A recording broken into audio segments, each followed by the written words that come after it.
परम सत्कार्यो गुरु प्यारी सात संगत जी राधा स्वामी जी। संगत जी, इन दिनों नवरात्रि का पावन पर्व चल रहा है जी। अक्सर कई सत्संगी मन में ये सवाल उठाते हैं कि जब हम पहले ही सत्संग का मार्ग अपना चुके हैं तो फिर नवरात्रि क्यों मनाएं? इन दिनों व्रत रखने की क्या आवश्यकता है? इसी विषय पर बाबा जी ने पूरी संगत के लिए एक बहुत ही गहरा और प्रेरक संदेश दिया है जी। आज हम आपको न केवल उस संदेश के बारे में बताएंगे बल्कि ये भी सुनाएंगे कि एक समय बाबा जी स्वयं माता रानी के मंदिर तक कैसे पहुंचे और वहां एक ऐसी घटना घटी जिसने बहुत कुछ बदलकर रख दिया जी। इसीलिए इस कथा को अंत तक जरूर सुनिएगा जी, और ध्यान से सुनिएगा, क्योंकि इससे आप समझ पाएंगे कि बाबा जी अपनी संगत को किस तरह की अनमोल शिक्षा देते हैं जी, और कब, क्यों तथा किसके साथ वे माता के मंदिर गए थे और माता ने खुद प्रकट होकर दर्शन दिए थे। बाबा जी के पास सेवा करने वाले एक नजदीकी सेवादार ने उनसे अपने मन की बात साझा की है जी। सेवादार की पत्नी भी नामदान प्राप्त सत्संगी है जी, लेकिन हर साल नवरात्रि पर व्रत रखती है, अष्टमी पूजा भी करती है। एक सुबह ये सेवादार डेरे में अपनी ड्यूटी पर थोड़ा देर से पहुंचा जी। अब बाबा जी ने बड़े प्यार से मुस्कुराते हुए पूछा कि भाई, आज इतनी देर कैसे हो गई? आप तो समय से पहले ही पहुंच जाते हो। सेवादार ने हाथ जोड़कर आदर से उत्तर दिया कि बाबा जी, आज अष्टमी का दिन है। मेरी पत्नी ने पूरे 8 दिन का व्रत रखा था। आज घर पर अष्टमी का पूजन और कन्या भोज का आयोजन था, उसी कारण मुझे आने में देर हो गई। बाबा जी ने मुस्कुराकर कहा कि बेटा, ये तो बहुत ही सुंदर बात है। ये हमारी श्रद्धा और संस्कारों का हिस्सा है। अगर ऐसे रीति रिवाज हमें विनम्रता सिखाते हैं और मालिक के करीब ले जाने में मदद करते हैं तो इन्हें अपनाना बिल्कुल उचित है। जब मन नम्र होता है तो भजन सिमरन में भी सहजता आ जाती है। आखिर हमारा असली उद्देश्य तो उसी परमात्मा तक पहुंचना है ना। रास्ते चाहे अलग अलग हो, लेकिन मंजिल तो सबकी एक ही है ना। आगे बाबा जी ने समझाया, किसी को व्रत रखने में सुकून मिलता है तो किसी को खास दिनों पर कन्या बोझ कराकर संतोष का अनुभव होता है। असल महत्व इस बात का नहीं है कि कौन सा तरीका अपनाया जा रहा है, बल्कि इस बात का है कि हमारे भीतर मालिक के प्रति श्रद्धा और विश्वास कितना गहरा है और हम अपने मन को काबू में रखने की कितनी कोशिश कर रहे हैं। मगर इन सब के बीच सबसे जरूरी बात यह है कि भजन सिमरन के लिए समय निकालना कभी ना भूलें, क्योंकि वही हमें सच में मालिक से जोड़ता है। बाहरी रीति रिवाज से मन झुकता है, लेकिन मालिक की प्राप्ति भजन सिमरन से ही होगी। बाबा जी ने आगे कहा कि मैंने कभी किसी को इन परंपराओं को निभाने से नहीं रोका है, क्योंकि इंसान का कर्तव्य है कि वह अपने हर पहलू की जिम्मेदारी निभाए। अगर पुराने समय से कोई परंपरा चली आ रही है और उसे निभाने से मन को सुकून और संतोष मिलता है तो ऐसा करना बिल्कुल उचित है। और त्योहारों को सिर्फ मनाना ही नहीं, बल्कि त्योहार के पीछे की सोच को भी अमल में लाना है। असल मायने तो मन को झुकाने में है, क्योंकि जब मन विनम्र होगा तभी वो भजन सिमरन में स्थिर रह सकेगा। अब ये सुनकर सेवादार ने संकोच के साथ पूछा कि बाबा जी, क्या आपको बुरा लगा कि मेरी पत्नी अष्टमी की पूजा करती है और व्रत रखती है? बाबा जी मुस्कुराए और बड़े ही प्रेम से बोले कि बेटा, मुझे किसी से कोई शिकायत नहीं है। मैंने कभी किसी को ईश्वर की आराधना करने से नहीं रोका है। इंसान को वही करना चाहिए जिसमें उसका विश्वास हो और जिससे उसके दिल को सच्ची खुशी मिले। असली उद्देश्य तो मन की शांति है। अगर पूजा पाठ या व्रत से किसी का मन झुकता है और उसे मालिक के करीब होने का एहसास होता है तो वो जरूर करे। मालिक तो एक ही है, बस अलग अलग धर्मों ने उसे अलग अलग नामों से पुकारा है। कोई भी धर्म ये नहीं कहता कि मालिक दो है। संगत जी, क्या आप जानते हैं कि बाबा जी स्वयं माता रानी के मंदिर में भी पधारे थे? आज मैं आपको उस अद्भुत प्रसंग की पूरी कथा सुनाने जा रही हूं। ये घटना जम्मू की संगत के लिए तो अनमूल्य है, लेकिन जो भाई बहन जम्मू से नहीं हैं, उनके लिए भी ये लीला सुनना बेहद जरूरी है। इस घटना के जरिए आप समझ पाएंगे कि गुरु का दर्जा देवी देवताओं से भी ऊपर क्यों माना जाता है और क्यों देवी देवता भी गुरु को पाने को तरसते हैं। अब बहुत से लोग जम्मू के सत्संग घर जरूर गए होंगे, लेकिन जो बात आज आप सुनने वाले हैं वो शायद आपने पहले कभी ना सुनी हो जी। ये प्रसंग उस समय का है जब जम्मू सत्संग घर की नींव रखी जा रही थी। जिस जमीन पर यह सत्संग घर खड़ा हुआ वो बाबा जी ने माता रानी से किस प्रकार प्राप्त की, ये जानकर आप हैरान रह जाओगे जी, और सोच में पड़ जाएंगे कि ये कैसे संभव हो और कैसे संभव हो सकता है। उस समय बाबा जी स्वयं माता रानी के मंदिर में पधारे थे जी, और वहीं से ये अद्भुत कथा की शुरुआत हुई। ये कोई कल्पना नहीं है, बल्कि बिल्कुल सच्ची घटना है जी। जो संगत जम्मू से जुड़ी है उन्हें तो इसका ज्ञान आवश्यक होगा, और जो नहीं जानते उनके लिए ये कथा सचमुच आंखें खोल देने वाली है जी।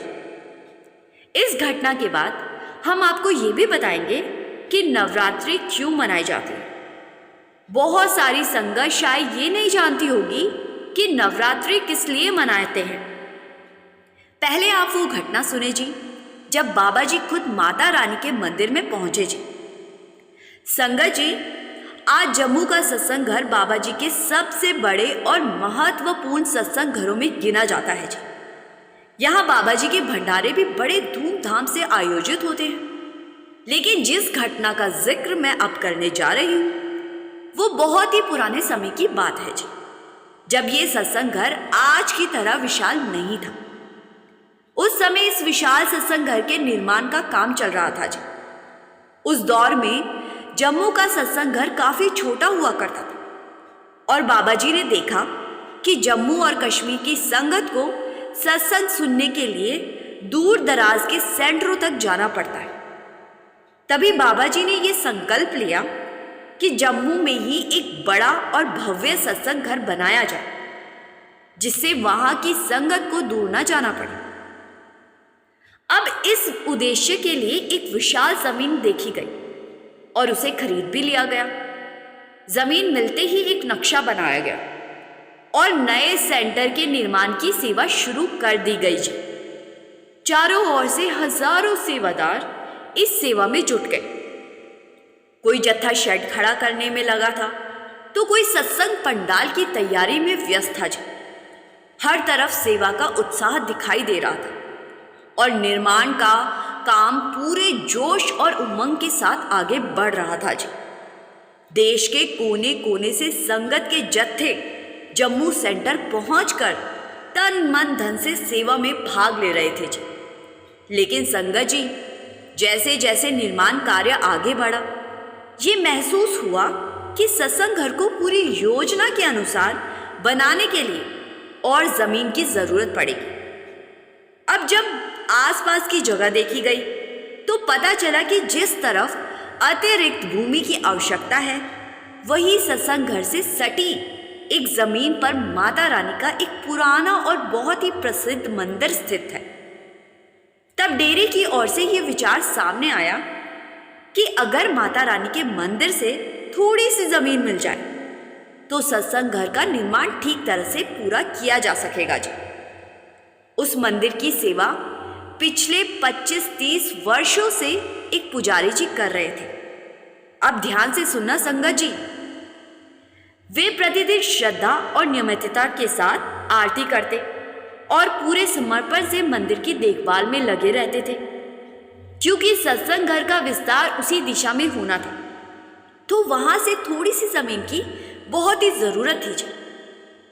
फिर एक दिन सत्संग घर के सेक्रेटरी साहब आदर पूर्वक मंदिर पहुंचे जी उन्होंने विनम्रता पूर्वक पुजारी जी से कहा कि पुजारी जी, अगर आप कृपा करके अपने मंदिर की थोड़ी सी जमीन हमें दे दें तो हमें सत्संग घर का निर्माण पूरा करने में बहुत सुविधा होगी। हम आपको उतनी जमीन के हिसाब से पैसे दे देंगे। अब ये सुनते ही पुजारी जी ने बिना किसी झिझक के साफ शब्दों में इनकार कर दिया। उन्होंने दृढ़ता से कहा, आप कैसी बातें कर रहे हो? ये तो मेरी माँ का मंदिर है। मैंने पूरी जिंदगी इसकी सेवा में बिताई है। मैं इस मंदिर की जमीन कैसे दे सकता हूं? सेक्रेटरी साहब ने फिर भी पूरे आदर और शांत स्वर में समझाने की कोशिश की कि पुजारी जी, हम आपसे मंदिर नहीं मांग रहे, हमें तो बस जरा सी जमीन चाहिए ताकि सत्संग घर की इमारत को पूरी योजना के अनुसार बनाया जा सके। लेकिन पुजारी जी किसी भी तरह राजी नहीं हुए जी। भावुक होकर उन्होंने कहा, मैं इस मंदिर में पिछले 25 सालों से माता रानी की सेवा कर रहा हूं। मैंने अपना पूरा जीवन यहीं समर्पित कर दिया है और अब आप मुझसे मेरी जिंदगी का सबसे बड़ा हिस्सा मांग रहे हो। ये कैसे संभव है? मैं अपनी माता के इस मंदिर की जमीन का 1 इंच भी हिस्सा नहीं दे सकता। आप कृपया मुझे माफ कीजिए। साध संगत जी, सेक्रेटरी साहब ने पुजारी जी को बार बार समझाने की कोशिश की, अलग अलग तरीकों से उन्हें मनाने की भी पूरी कोशिश की, लेकिन पुजारी जी अपने फैसले पर अड़िग रहे। जब सब तरह से सेक्रेटरी साहब ने कोशिश कर ली तो अंत में सेक्रेटरी साहब ने हार मानते हुए सारी बात बाबा जी तक पहुंचा दी। उन्होंने आदरपूर्वक बताया कि पुजारी जी जमीन देने के लिए किसी भी तरह से तैयार नहीं है। अब ये सुनकर बाबा जी ने शांत और सहज स्वर में कहा, कोई बात नहीं, वो उनकी जमीन है। अगर वे नहीं देना चाहते तो उन पर जरा भी दबाव मत डालिए। जबरदस्ती करना हमारा मार्ग नहीं है। मैं खुद उनसे मिलने जाऊंगा।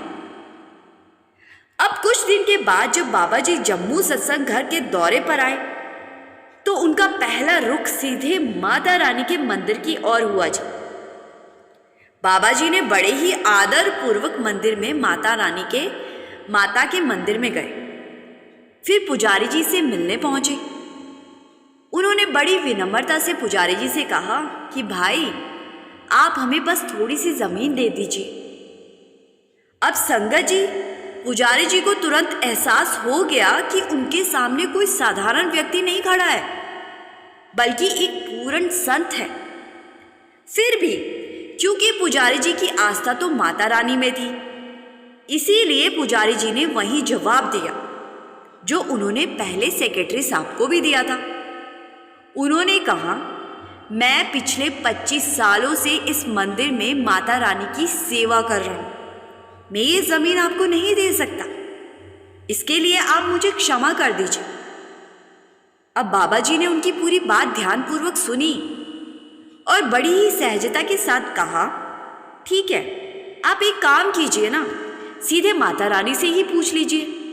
अगर माता रानी ने आपको जमीन देने की अनुमति दे दी तो आप दे दीजिए, और अगर मना करें तो बिल्कुल मत दीजिए। आखिरकार ये मंदिर तो माता रानी का ही है ना। अब बाबा जी की ये बात सुनकर पुजारी जी थोड़ी देर के लिए चुप तो हो गए और फिर वो गहरी सोच में डूब गए। फिर धीरे से उन्होंने कहा कि लेकिन माता रानी मुझे कैसे उत्तर देगी? तो बाबा जी मुस्कुराए और बोले, आप तो माता रानी की प्रिय सेवादार हो ना, उन्हें जरूर आपसे बात करनी चाहिए। आपने 25 साल तक माता रानी की सेवा की है। क्या आपने कभी सीधे मां से कुछ पूछने की कोशिश की है? कभी बात करने की कोशिश की है? अब ये सुनकर पुजारी जी फिर गहरी सोच में पड़ गए और फिर धीरे से कहने लगे कि नहीं, मैंने कभी ऐसी कोशिश नहीं की।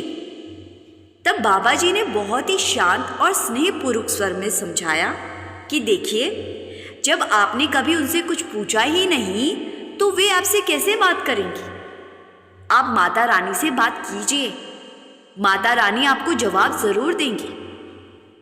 अब बाबा जी की ये बात सुनकर पुजारी जी हैरान रह गए। उन्होंने कहा, मैं तो 25 साल से यहाँ सेवा कर रहा हूँ, लेकिन ये विचार मेरे मन में कभी आया ही नहीं कि मुझे माता रानी से सीधे बात करनी चाहिए। बाबा जी ने बड़े धैर्य और शांत स्वर में कहा, कोई बात नहीं, आज जब आप आरती करोगे तब उनसे एक बार पूछिए कि क्या सत्संग भवन बनाने के लिए थोड़ी सी जमीन देना उचित होगा। अगर माता रानी ने अनुमति दे दी आपको तो जमीन दे देना, और यदि मना कर दिया तो बिल्कुल मत देना। आखिर ये मंदिर तो उन्हीं का है ना, इसीलिए निर्णय भी उनकी इच्छा के अनुसार ही होना चाहिए। अब इतना कहकर बाबा जी वहां से लौट आए जी। संगत जी, अब होने वाला था एक बहुत ही बड़ा चमत्कार जी। उसी समय पुजारी जी ने मन में दृढ़ निश्चय लिया कि आज तो मैं माता रानी से सीधे बात करके ही रहूंगा। अब जैसे ही शाम की आरती का समय आया, भक्तों की भीड़ मंदिर में उमड़ पड़ी जी। पुजारी जी ने पूरे भक्ति भाव से आरती पूरी की, और जब सारी संगत लौट गई तब उन्होंने अकेले रहकर माता रानी के सामने दीपक जलाकर ध्यान मुद्रा में बैठ गए। उन्होंने श्रद्धा से माता रानी से निवेदन किया कि हे माँ, आज यहाँ एक गुरुजी आए थे। वे आपके मंदिर से थोड़ी सी जमीन मांग रहे हैं ताकि सत्संग घर के निर्माण को पूरा किया जा सके, लेकिन मैंने उनको साफ मना कर दिया। मैं भला अपने मंदिर की जमीन उन्हें कैसे दे सकता हूँ? मैं ये भूमि तभी दे दूंगा जब आपकी अनुमति होगी। कृपया आप ही मुझे बताइए कि मुझे क्या करना चाहिए। संगत जी, अब हुआ एक ऐसा चमत्कार कि इस पुजारी का पूरा जीवन ही बदल गया। माता रानी ने साक्षात प्रकट होकर पुजारी जी को दर्शन दी और पुजारी जी के सवाल का जवाब देते हुए कहा कि बेटा, जितनी जमीन वे मांग रहे हैं उतनी उन्हें दे दो। वे सच्चे गुरु हैं, उनके इस कार्य से तुम्हारा भी उद्धार होगा और मेरा भी उद्धार होगा। अगर वे चाहे तो पूरे मंदिर उन्हें दे दो, मेरा भी छुटकारा हो जाएगा और तुम्हारा भी। अब इतना कहकर माता रानी अपने दिव्य स्वरूप से विलीन हो गई। वो पहली बार था जब पुजारी जी ने माता रानी से साक्षात बात की। उनकी आंखें विस्मय और आनंद से भर गई। इतने वर्षों बाद उन्हें ऐसा दिव्य अनुभव मिलना उनके लिए अत्यंत अद्भुत था जी। पिछले 25 वर्षों में उन्होंने कभी ऐसा चमत्कार देखा ही नहीं था। लेकिन उस दिन जब एक पूरन गुरु के चरण मंदिर में पड़े, ऐसा लगा कि पुजारी जी को उनकी लंबी सेवा का फल उसी क्षण प्राप्त हो गया। पहली बार माता रानी ने स्वयं उनसे बात की, उन्हें दर्शन दिए। पुजारी जी तो धन्य ही हो गए। इस अनुभव से अनुभूत होकर पुजारी जी तुरंत सत्संग भवन की ओर दौड़े जी। वे बाबा जी के चरणों में गिरकर कहने लगे कि बाबा जी, आपको जितनी भूमि चाहिए उतनी ले लीजिए। यदि आवश्यकता हो तो मैं और भी जमीन देने को तैयार हूं। पूरा का पूरा मंदिर ले लो, बस मुझे आप अपना बना लीजिए। मुझसे बहुत बड़ी भूल हो गई जो मैंने आपका तिरस्कार किया। बाबा जी ने बड़े ही प्रेम पूर्वक पुजारी जी को उठाया और कहा कि आपकी कोई गलती नहीं है। जिस स्थान से हमारी आस्था जुड़ी होती है उस स्थान को हम किसी दूसरे को कभी नहीं दे सकते। इसीलिए आप अपने मन को भारी ना करो। संगत जी, इसके बाद सत्संग भवन के लिए जितनी जमीन आवश्यक थी उतनी ली गई और वहां निर्माण कार्य आरंभ हो गया जी।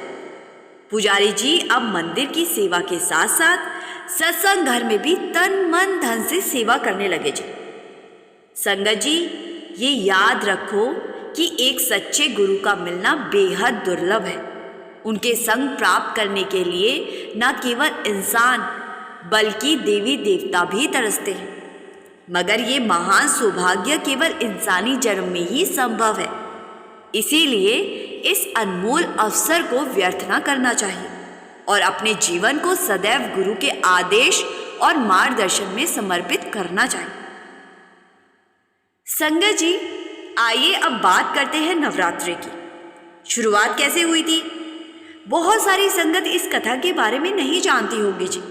इसीलिए आज हम आपको बताएंगे कि नवरात्रि का पर्व कैसे शुरू हुआ और क्यों 9 दिन तक माँ दुर्गा की पूजा की जाती है। एक समय की बात है, महिषासुर नामक राक्षस ने कठोर तपस्या की और ब्रह्मा जी को प्रसन्न कर लिया। उसकी तपस्या का फलस्वरूप ब्रह्मा जी ने उसे एक वरदान दिया कि वो अंतिम शक्तिशाली बने। इस वरदान के मिलने के बाद महिषासुर ने तीनों लोकों स्वर्ग, पृथ्वी और पाताल पर अपना अधिकार स्थापित कर दिया जिससे देवता और मनुष्य दोनों ही अत्यंत संकट में पड़ गए। अब इस आपदा का निवारण करने के लिए देवताओं ने ब्रह्मा, विष्णु और महेश से सहायता मांगी। तीनों देवताओं ने मिलकर अपनी शक्ति का संयोग किया और उससे उत्पन्न हुई दिव्य ऊर्जा ने स्त्री रूप में आदि शक्ति माँ दुर्गा का अवतार लिया। प्रत्येक देव ने अपनी विशेष शक्ति और अस्त्र माँ दुर्गा को प्रदान किया। शिव ने उन्हें त्रिशूल दिया, विष्णु जी ने उन्हें सुदर्शन चक्र दिया और ब्रह्मा जी ने कमल। इसके अलावा अन्य देवताओं ने भी अपनी अपनी शक्तियां और दिव्य वस्त्र देवी को अर्पित की। इस प्रकार माँ दुर्गा अपनी पूर्ण शक्ति और अष्टभुजा रूप में सुसज्जित होकर महिषासुर का वध करने में समर्थ हुई। इसी कारण उन्हें अष्टभुजा रूप वाली कहा जाता है। कभी कभी उन्हें 10 भुजाओं वाली भी कहा जाता है, जिसका अर्थ उनके संपूर्ण शक्ति और अस्त्रों से है। जब शक्ति स्वरूप माँ दुर्गा ने महिषासुर पर आक्रमण किया और एक एक करके असुरों का संहार किया, तो महिषासुर को पराजित करने में उन्हें पूरे 9 दिन लगे। इन 9 दिनों में माँ दुर्गा ने 9 अलग अलग रूप धारण किए। पहले दिन उन्होंने माँ शैलपुत्री का रूप लिया, दूसरे दिन ब्रह्मचारिणी का रूप लिया, फिर चंद्रघटा, कुष्मांडा, संकट माता, कात्यायनी, कालयात्री और महागौरी का रूप धारण किया।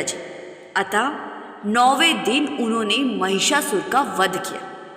इसी कारण से नव दुर्गा के इन 9 रूपों की पूजा 9 दिनों तक की जाती है और हर दिन को एक विशेष रंग से जोड़ा जाता है। ये दर्शाता है कि हमारे सनातन धर्म में परंपरा और विज्ञान दोनों का अद्भुत मेल है। एक मान्यता के अनुसार पितृपक्ष में पितरों की पूजा के बाद घर में नकारात्मक शक्तियां बढ़ सकती हैं। इन्हें संतुलित और शुद्ध करने के लिए देवी पक्ष यानी नवरात्रि की शुरुआत की जाती है। नवरात्रि के बाद ही अन्य त्योहारों का सिलसिला भी शुरू होता है, जो न केवल आध्यात्मिक बल्कि सामाजिक और सांस्कृतिक दृष्टि से भी महत्वपूर्ण है। संगत जी, हर त्योहार के पीछे कोई ना कोई कहानी छुपी है और बाबा जी अक्सर हमें समझाते हैं कि त्योहार जरूर मनाओ, लेकिन सिर्फ मौज मेला नहीं करना, बल्कि त्योहार के पीछे की सोच को भी सुनो और अमल में लाओ जी। संगत जी, अब त्योहारों का सीजन शुरू हो चुका है। हम कोशिश करेंगे कि आपके लिए हर त्योहार के पीछे की कहानी को इस चैनल पर लेकर आएं।